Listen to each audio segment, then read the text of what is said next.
இவங்க எல்லாருக்கும் அந்த வளகாப்பு ஃபங்க்ஷன் மாதிரி பண்ணிடுவோம். ஒரு பெண்ணுக்கு ரொம்ப முக்கியமே நம்ம பிரசவம் நல்லபடியாக நடக்கணுங்கிறது. மனசில் கவலையோடு இருந்தால் அந்த பிரசவம் நல்லபடியாக நடக்குமா? அந்த கவலையை தீர்க்கணும். உங்களுக்கு முன்னாடியே அந்த கவலையை தீர்க்கணும்.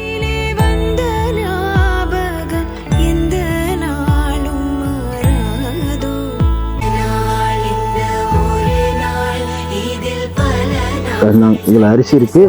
நீங்கள் இன்றைக்கி சாப்பிட்ற மாதிரி சந்தோஷமாக இன்றைக்கி நான் இருக்கிற நல்லா பிரசவம் வரைக்கும் சாப்பிட்ற அரிசி இதில் பழம் இருக்குது. போடாத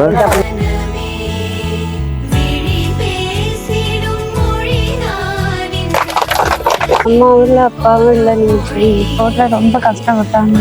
நீங்கள் வந்து போட்டதுக்கு ரொம்ப நன்றி.